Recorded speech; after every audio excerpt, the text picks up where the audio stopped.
E aqui a mesma coisa. Então, não vou nem insistir. Vamos só queria chamar a atenção para ver então quem é a derivada covariante do φ+. Só para a gente poder falar algumas coisas sobre os acoplamentos. Então, aqui vai ter o dmi-φ+. Então, vai ser a derivada usual.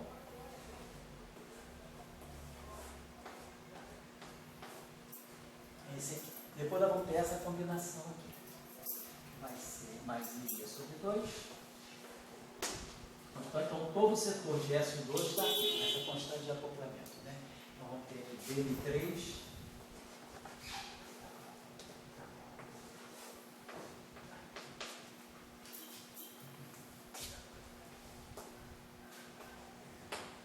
Aqui tem um raiz de 2, né? Para essa normalização aqui.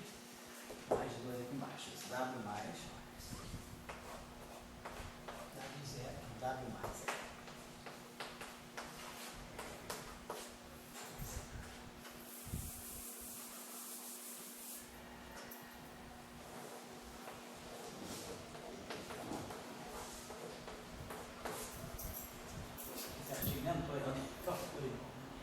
E aí depois então, a parte de cima é essa, mais V.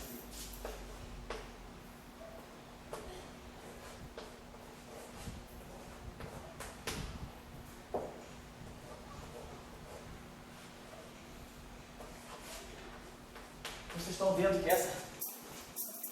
essa estrutura aqui ela toda tem carga positiva, mais com zero.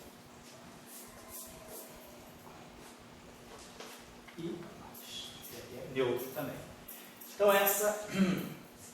esse cara aqui seria, então a gente está vendo que o bóson, quer dizer, esse objeto aqui, que é da onde a única esperança, quer dizer, a única possibilidade que nós temos da onde vai sair a escala de massa, se vocês lembrarem, né? Lembrando aqui da interação, que aparecia o elétron left barrado com o elétron right, e aqui aparecia o φ0. E aqui é a constante de acoplamento de Yukawa. Então, se esse objeto aqui tiver uma configuração não trivial em torno do qual ele oscila, então esse constante de acoplamento vezes o valor fundamental do campo, o valor constante do campo em torno do qual ele oscila, que eu vou chamar de V, é isso que vai fazer o papel da massa do elétron. Então a massa do elétron, ela vem da constante de acoplamento de Yukawa e daquilo que nós vamos ainda discutir, que é a configuração de vácuo do bóson de Higgs. Então, as massas fermiônicas, elas vão aparecer sempre dessa forma. Elas vão estar sempre ligadas à constante de Yukawa vezes o valor esperado do vácuo. E aí, no modelo padrão, quer dizer, qual é a origem da massa do modelo padrão? É o bóson de Higgs. Então, essa massa aqui é a massa que a gente interpreta como sendo a origem da massa do elétron. Então, a massa do elétron deve vir daqui. Depois nós vamos entender ainda, né, que como é que a gente vai tirar a carga do elétron a partir daqui. Já ganharia massa se o bóson de Higgs começar a oscilar, flutuar em torno de uma configuração constante. Mas ninguém disse que isso ainda vai acontecer. Isso não pode ser colocado à mão. Isso tem que ser uma resposta à dinâmica do problema. E a dinâmica do problema está aqui no potencial de Higgs. Nós vamos ter que ver se esse potencial aqui permite uma configuração de campo não trivial, mínima, em torno da qual o meu campo vai flutuar. Exatamente como se a gente estivesse pegando um oscilador, né, anarmônico. Vou procurar a posição de equilíbrio dele e vou estudar as pequenas flutuações, as pequenas oscilações em torno da posição de equilíbrio. Então, um pouco só para chamar a atenção. Então, o que vai ser importante para nós depois, né, vai ser outra coisa que vai ser importante, que a gente já começa a observar aqui, é que o bóson de Higgs está ligado ao W+. O bóson de Higgs, φ0, né? Então o φ0 está ligado aqui. Vamos agora fazer, deixa eu pegar aqui, a derivada do PH, a derivada do φ0, a derivada covariante, então, vamos chamar de φ0. dmi φ0. Mais I. Raiz G.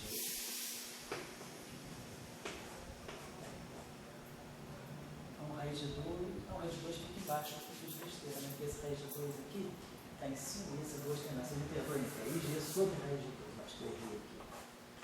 Gabriel, o que aconteceu? Você descobre todos os meus erros? Então, erramos juntos dessa vez. Vamos lá. Tá certo, agora eu acho que tá certo, né? Esse aqui vai ser. Vai ficar esse cara aqui vezes esse. Então, raiz de 2 com 2, dá raiz de 2 no denominador, vai ficar W menos Φ mais.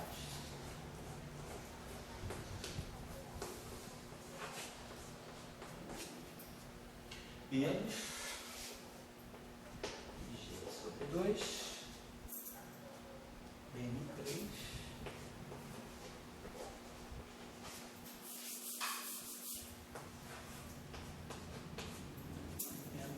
G sobre 2, BN3 zero.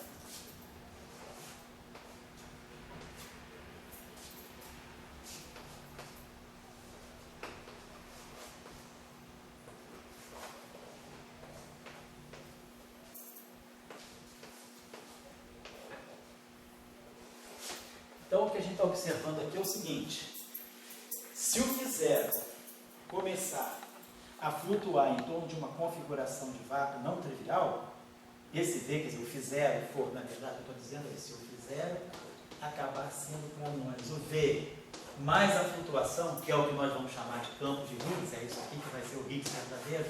Na verdade, ali eu tenho um dublete, mas o Higgs, vamos dizer, esse Higgs de 125.3, né, que se espera ter detectado, ele está aqui. Ele é a flutuação em torno dessa configuração de vácuo. Depois nós vamos ver o que vai acontecer com o Φ+, né? Mas, se esse campo, que a origem da massa deve ser ele, é o Φ0, não é o Φ+. Então, quem está gerando a massa é o campo, é o setor neutro do campo de Higgs. Que bom! Porque vocês imaginem se o campo que tiver configuração de vácuo não trivial, se ele for carregado, isso significaria que o vácuo seria carregado. Se eu fizer isso aqui, ó.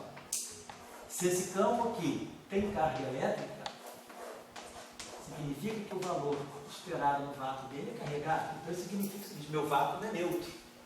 Meu vácuo tem carga. Então, se o meu vácuo é carregado, meu vácuo não é invariante eletromagnético. Porque se eu fizer uma transformação de fase eletromagnética, o vácuo vai acusar porque ele é carregado. Então, o único jeito de eu não quebrar a conservação da carga elétrica é se eu tivesse do campo que, além de ser escalar, para não quebrar a simetria de Lorentz, o campo que vai se configurar no vácuo, ele deve ser neutro eletromagneticamente, para eu também não violar a invariância do eletromagnetismo, que eu espero que essa seja uma invariância das poucas que existem na natureza, né? Junto com a simetria de Cour. Então, a gente está entendendo que quem vai poder gerar a massa é o Φ0, é a componente inferior do dublete. E aí a gente começa a ver, ó, ela se acopla com o W+, e ela se acopla com o BN3, e ela se acopla com o Y'. Então, pode ser que isso aqui, essa mistura da constante de acoplamento de gate com o V, que vai poder estar saindo daqui, que nem saiu de lá misturou, e o Kawa com V. Aqui vai misturar a constante de acoplamento de gate com o V. Isso que pode ser a origem da massa do W+. Aqui deve estar nascendo a massa do W+, aqui vai estar nascendo a massa do W, aqui vai estar nascendo alguma coisa que mistura o BQ3 e Y'. Então, deve ter algum bóson de gate massivo neutro. Espero que tenha um fóton também, né? Então, claro que essa automaticamente, quer dizer, quando eu fizer o que a gente vai estar fazendo aqui, se a gente faz essa interação aqui, deixa eu escrever isso aqui, deixa eu apagar isso aqui rapidinho, pessoal. Então, as análises, assim, só abrir aquelas derivadas covariantes, para a gente já começar a perceber, antes mesmo do mecanismo de Higgs, né? Eu estou querendo ver com vocês um pouco isso. Não é esperar o mecanismo de Higgs para o clímax ficar todo lá. O que a gente quer ver é que as coisas já vão nascendo aos pouquinhos. A origem de tudo já está sendo encaminhada do momento que a gente introduziu o dublete de Higgs com os números quânticos corretos. Então, e aí, identificando Da massa fermiônica a gente já começa a ver como é que destino vão ter as massas bosônicas também. Vamos só escrever isso aqui da seguinte maneira. Deixa eu pegar isso aqui de novo e escrever assim, ó. Esse termo aqui, ó. Vai ficar assim, ó. Demi. Vou botar em forma completa, assim, de dublete mesmo. Demi Fidaga. Menos I. G, vou botar aqui o G sobre 2. D. Minha. Fidaga. É o conjugado hermitiano disso aqui. Esqueci de botar. Fidaga, tá certo. As matrizes de Paulo aqui.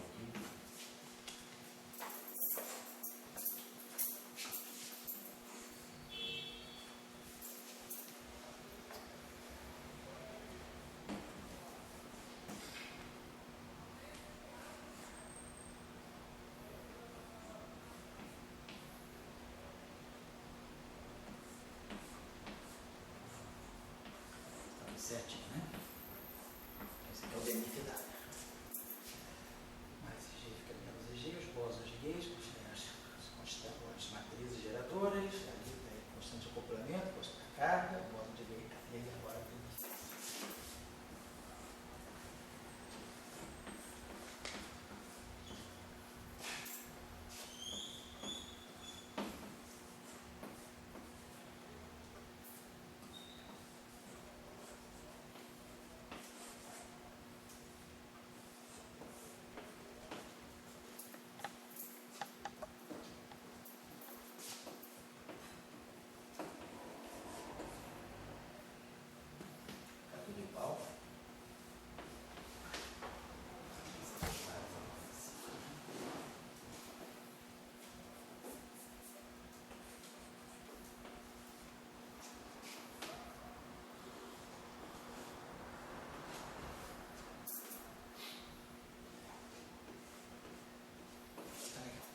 Então, aqui tudo bem, que a gente está vendo que vai sair o termo cinético.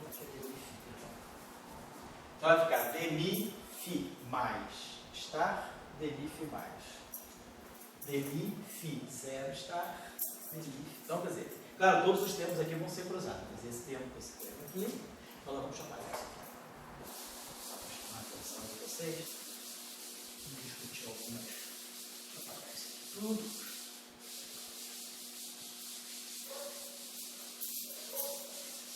Então vamos ver o seguinte, quais são as interações de gate do setor de Higgs.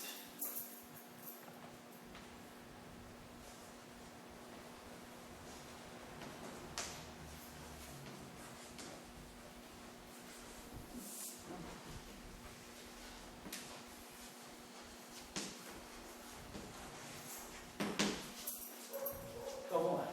Primeiro termo, você tem uma interação, que esse termo aqui, é o termo cinético. O termo cinético normal, depois temos o outro termo lá, menos M2, estou só considerando o outro termo é lambda F4, que é uma interação que não é de gate, é uma interação, auto-interação do campo de Higgs com o dublete do Higgs consigo próprio, mas não é interação de gate. Interação de gate para nós é o que tem G e o que tem G'. Então vamos pegar essa primeira interação aqui. Esse Demi Fidaga vai estar acoplado a esse termo aqui. Então, vamos lá, tá bom? E G sobre 2. E aí vamos ter aqui Demi Fidaga, bóson de gay, DNA. Aqui, né? Então, G sobre 2, DNA, e vamos ter Demi Fidaga.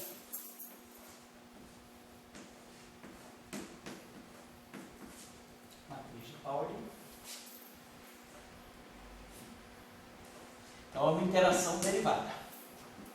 Interação que traz derivada, então ela traz um momento. Então, é uma interação que pode se tornar mais e mais relevante a altas energias, mas que perde intensidade a baixas energias. Então, é uma interação que vai com o momento. No espaço de Fourier, o que vai sair daqui é o quadro de momento associado a esse campo. Então, se eu tiver altas energias, aqui eu vou ter frequência, vetor de onda, né? Então se eu tiver alta energia, esse termo começa a ficar importante.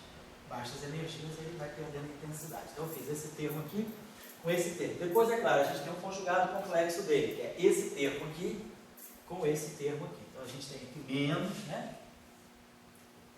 O conjugado hermitiano dele, que vai trocando a ordem de tudo. Ó. Vai dar para nós Fidaga, sigma, N. Então só vou botar aqui esse termo menos o correspondente hermitiano conjugado. Ou se quiser, como eu estou introduzindo I, né, eu vou colocar mais o correspondente hermitiano conjugado. Porque quando eu tirar o conjugado desse cara, automaticamente vai aparecer o menos I. Então esse termo aqui eu vou fazer assim. Aqui. Essa é a primeira interação de Gauge. Então nós fizemos a interação de Gauge desse cara com esse, e depois, quer dizer, do Φ é a primeira interação de Gauge. Mas tem uma outra interação de Gauge que vai ligar a constante de acoplamento G ainda, que é o termo quadrático aqui. Então você vai produzir o mais G2 sobre 4.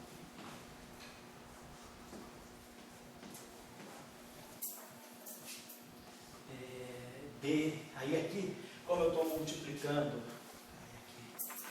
multiplicando índices, né, saturados, esse termo acontece de ter A. Então vou botar B aqui, para evitar o clash de índices aqui. Vai ficar mais G2 sobre 4, BMA, BMD.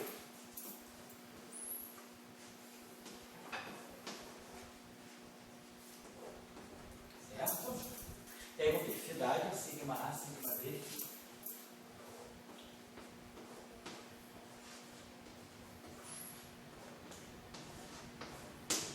Então, esse acoplamento aqui já sai real, porque eu não vou poder fazer ele com ele mesmo de novo. Então, nós já fizemos a derivada com esse com a derivada e ele com ele. Então, esse vértice aqui, como vocês estão observando, seria uma interação desse tipo. Eu tenho escalar, vou chamar o escalar de bracejado, escalar, e aí, trocando aqui um bóson de Gauge. Tem uma interação desse tipo aqui. É como se eu tivesse aqui um demi do φ', aqui eu tenho o φ, aqui no vértice nós temos o sigma A, e aqui nós temos o bóson de Gauge interagindo. Então, seria mais ou menos uma versão assim, tipo, aqui na verdade.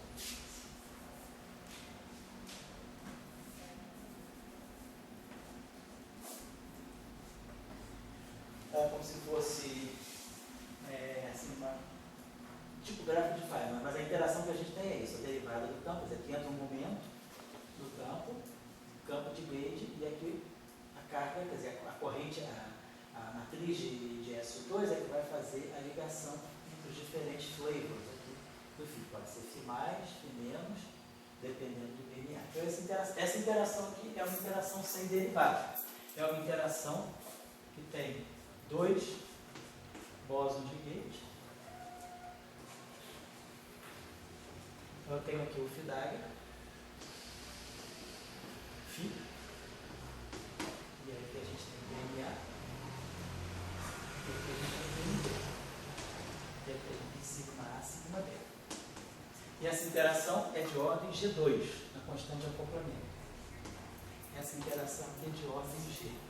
Então, do ponto de vista da teoria de perturbação, G2 deve ser melhor do seu, não. Eu não tenho muito medo não, mas eu prefiro com o seu. A gente quer dar roça, a gente pega o seu, eu tenho com a mão, desde que ele caia no chão. Voando não. Então tá. A interação aqui, do ponto de vista da teoria de perturbação, esse termo deve ser dominante sobre esse, que aqui é G2. A gente espera que a constante de acoplamento seja pequena, de tal maneira que o quadrado seja menor do que o valor inicial. Mas, vai lá, mariposinha. E aqui eu tenho o momento. Então, na região de altas energias, esse termo aqui pode ser dominante. Então tá. Essa interação, eu vou apagar esses gráficos só para chamar a atenção das interações. Então, nós já fizemos as interações do B com φ. Eu não estou pulando nada, então esse termo aqui você tem autoconhecimento. Agora vamos fazer as interações com o Y, com o bóson de hipercarga. Então nós vamos ter de novo a mesma coisa aqui. Esse termo aqui, aqui eu botei o G e aqui o G2. Então vamos botar que vai ser interação, vai ser IG'. Então vamos ter algo desse tipo aqui. IG', é esse termo aqui. Yφ.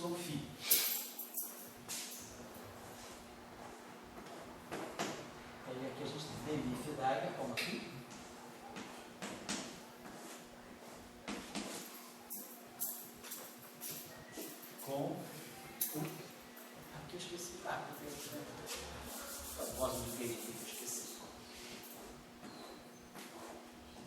a mesma estrutura, tá? Então não muda nada, né? A mesma estrutura. Dois bósons de Higgs, dois bósons escalares, dois escalares, interagindo com o bóson Y, esse termo aqui. E depois esse termo aqui, que é o conjugado hermitiano desse. Então, mais o hermitiano conjugado. E aí agora o termo mais G' ao quadrado, Yφ ao quadrado, a carga que aparece ao quadrado agora, G' ao quadrado, Yφ ao quadrado, então φ d'H, então YI,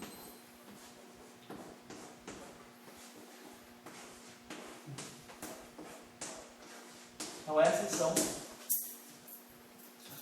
Depois nós temos termos mistos aqui.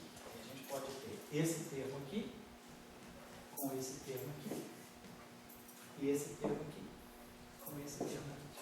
Então tem mais ainda, deixa eu apagar aqui. Vamos aproveitar aqui. Isso aqui a gente não usou. Se você virar a tua casa, acabou. Não vou até 8h30, não, pode deixar.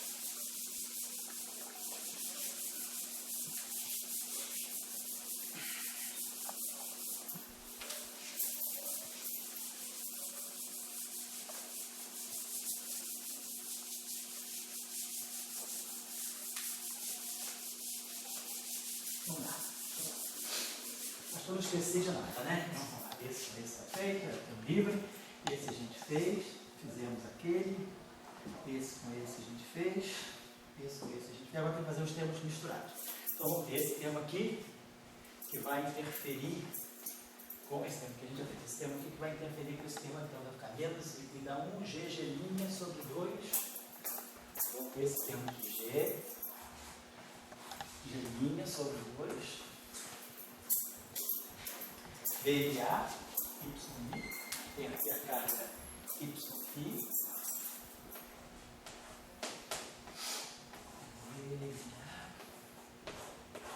Então aqui nós temos um termo misto. BA, YI. F d'H, sigma H.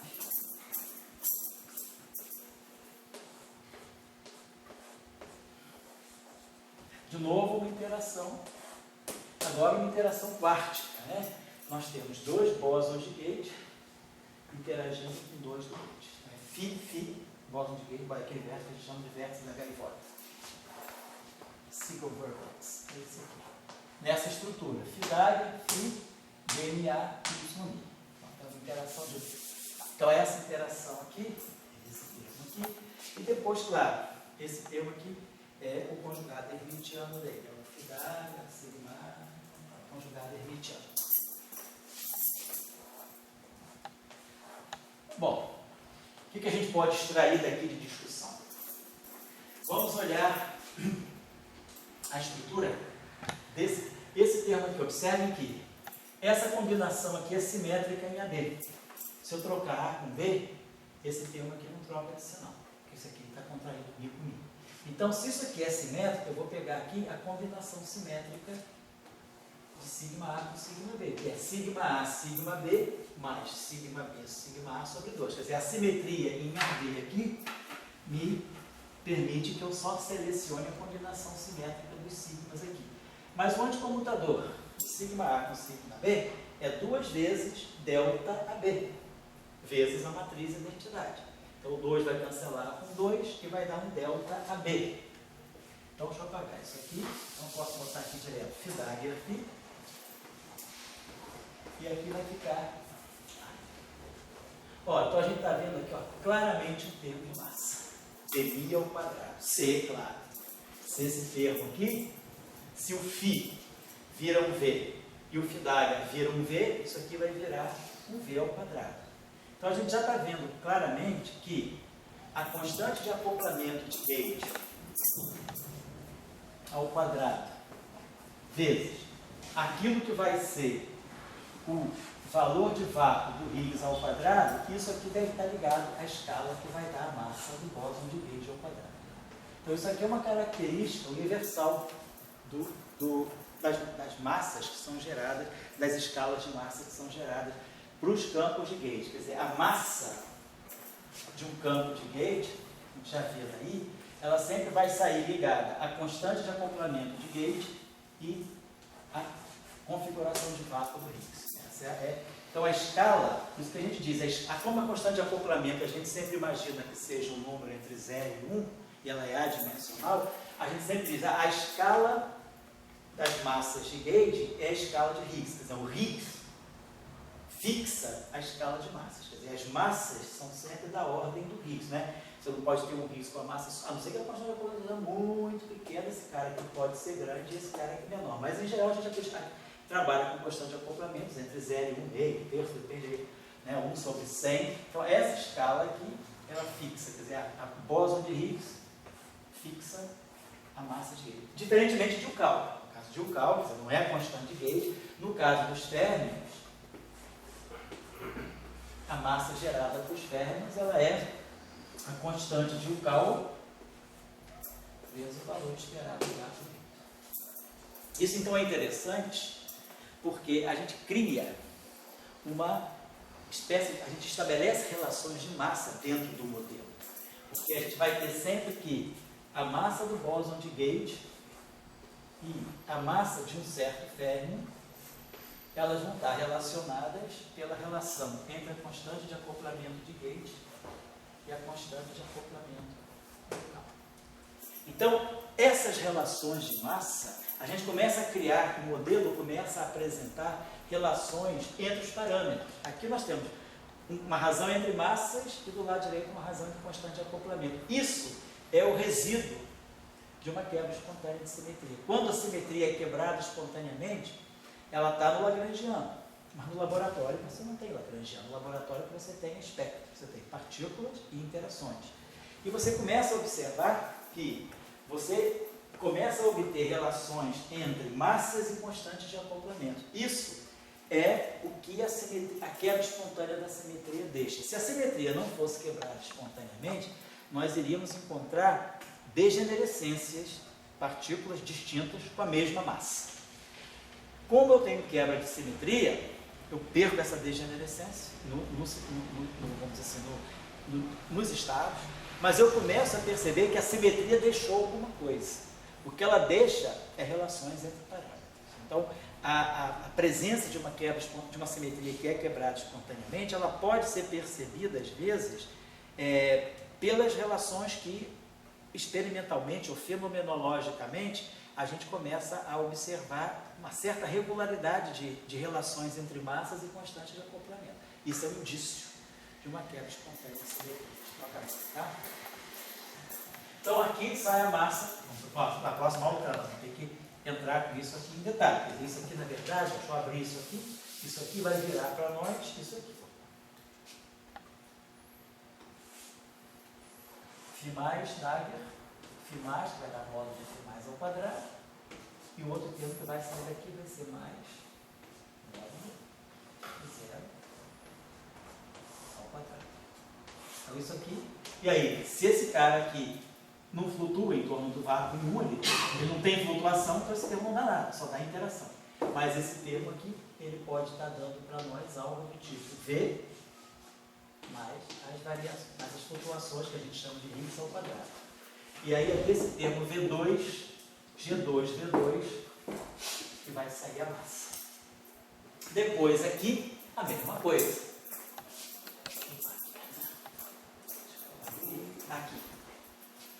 Aqui, ó, Φ Dagger, Φ. Essa mesma combinação vai aparecer aqui. Ó, Φ Dagger, Φ. E isso aqui está dando um termo de massa. Para esse termo. Agora, isso não é dado nesse carro, está dando esse termo de massa aqui. Só que, agora vai aparecer também, ó, aqui, pode aparecer um termo interessante. Vou apagar isso aqui rapidinho, só para levantar a curiosidade de vocês.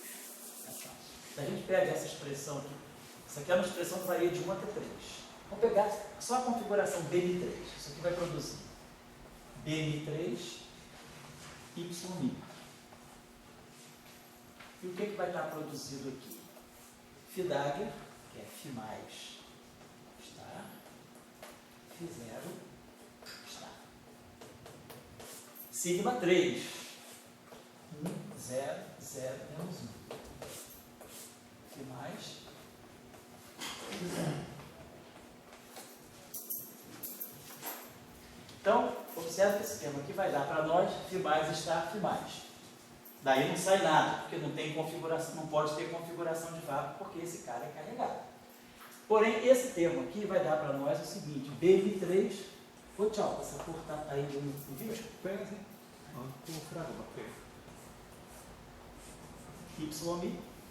E aí aqui a gente vai produzir módulo de zero ao quadrado. Então pode sair um V2 daqui. Mas esse termo aqui está misturando o setor neutro.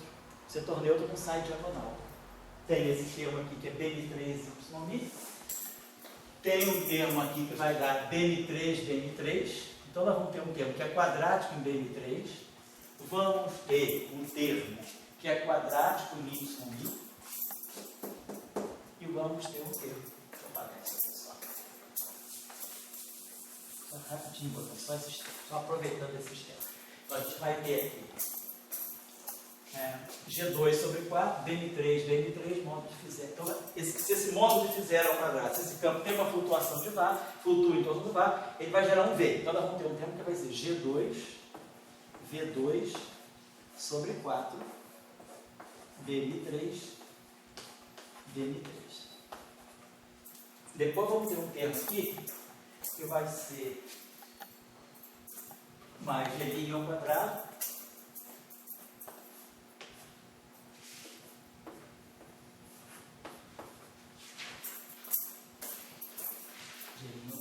Yφ ao quadrado,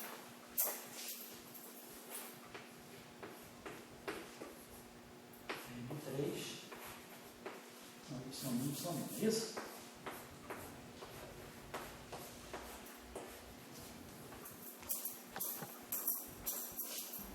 Isso. E depois esse termo misto. Mais esse termo aqui.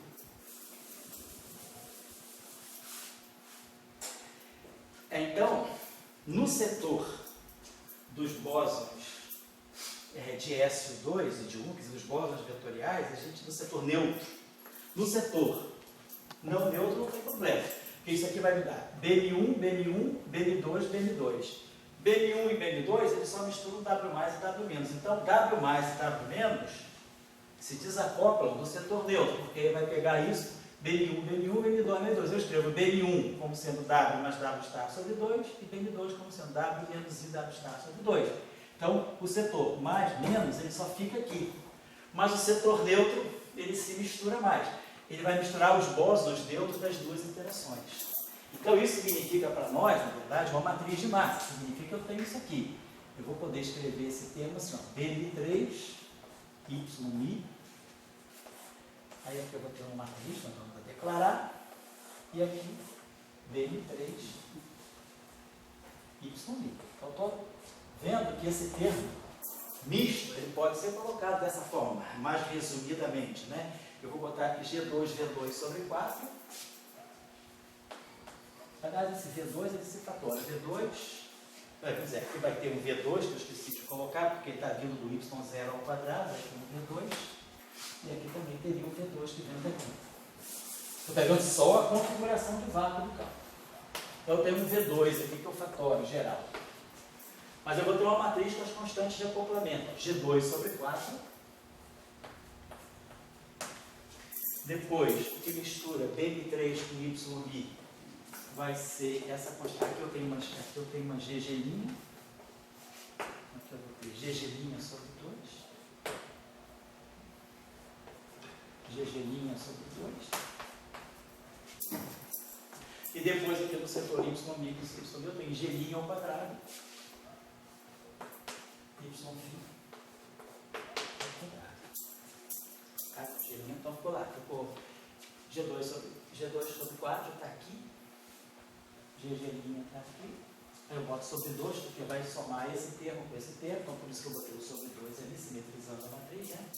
E esse termo aqui. E aí, foi? Aqui, né? Aqui, não é isso? Tem razão. Claro, obrigado. Yφ. Então, o que a gente observa é que essa matriz tem determinante zero, independentemente do y. Então, o determinante dessa matriz é zero. Se o determinante dessa matriz é zero, isso significa que um alto valor é zero. Então, ela vai ter um alto valor zero e um alto valor diferente de zero. Então, no setor neutro, aparece uma massa zero. Essa massa é que deve ser o fóton. E a massa não nula, eu vou jogar para o bóson de Gauge, que tem que ser confinado ao interior do núcleo atômico. Ele tem massa, então ele vai gerar uma interação de curto alcance, ele vai estar confinado ao interior do núcleo. Não confinamento no sentido da QCD, no sentido da interação de cor, mas uma interação bastante limitada. Então, a própria estrutura, eu estou só colocando isso, porque nós nem fizemos um mecanismo de Higgs, que eu acho que minha visão ruim dos livros é um pouco que o livro joga tudo depois do mecanismo de Higgs. Então, parece que o mecanismo de Higgs ele resolveu tudo para você. Eu estou querendo enfatizar ao máximo o uso da simetria. Quer dizer, claro, nós temos em mente que a simetria vai ser quebrada espontaneamente, mas a gente não fez minimização do vácuo, não fez a flutuação, a gente não fez nada. A gente simplesmente está mostrando que os números quânticos e as simetrias, elas vão conduzindo a gente, estão contando tudo que a gente precisa, já vai estar saindo, desde que eu tenha respeitado as simetrias. Eu respeitei a simetria S2, respeitei a simetria S1, em um momento eu botei a carga elétrica, eu sei que eu quero chegar lá. Eu já estou antevendo que eu quero a carga elétrica, mas eu não fiz nenhum uso explícito de nada eletromagnético, nem de nada, do mecanismo de Higgs em si. Eu não fiz a expansão do campo, não fiz as flutuações. A gente simplesmente está pegando a estrutura. Então, a própria estrutura SO2, né, e os números quânticos estando corretamente, a gente já sabe que tudo isso vai me levar a um bóson vetorial de massa zero e neutro. Então, cara, isso tem que ser o fóton. Vai só diagonalizar aquela matriz, que é uma matriz SO2. Desculpa, uma matriz simétrica 2 por 2. Então, toda matriz simétrica 2 por 2 pode ser diagonalizada por uma transformação ortogonal. Então, é claro que vai existir uma matriz, eu posso fazer assim, posso simplesmente.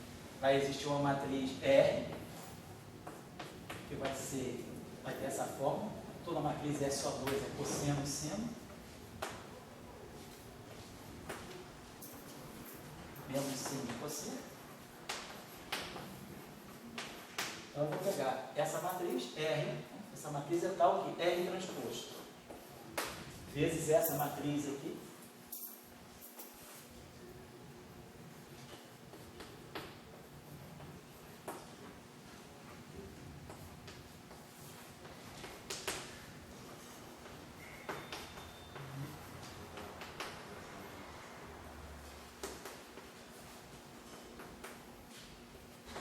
vezes R, vai me dar algo diagonal. Vai me dar, sei lá, 0, 0, 0 e algum M2. Claro, essa massa é M2 e aqui vai ser calculada em função. Aqui tem um V2, é claro, né? Vou estar diagonalizando isso aqui. Então eu vou ter esse, vou incorporar esse V2 aqui. Então essas constantes, quer dizer, só diagonalizar essa matriz que a gente chega lá. Então eu sei que eu vou gerar uma massa. Então essa massa aí que eu vou interpretar como sendo a combinação física que dá o Z0 e o cara de massa nula que eu vou interpretar como sendo o fóton, tá certo? Então eu vou parar por aqui hoje. Aí na próxima aula, antes de introduzir os quartos, nós vamos agora apurar melhor como chegar ao fóton, como chegar ao Z0 e fixar quem é Y, quem é Y left, quem é Y right e quem é o Y φ. Vamos acertar agora os números quânticos para a gente começar a ver como é que isso pode levar para a carga elétrica. Bom? Por hoje é só, então amanhã seria a aula do Sebastião, ele deve estar mandando um e-mail para vocês hoje. Eu não vou poder amanhã porque eu já tinha assumido o compromisso de uma coisa fora do CBPF, mas aí semana que vem, se o Tião não puder dar aula terça-feira, eu pego segunda e terça, tá bom?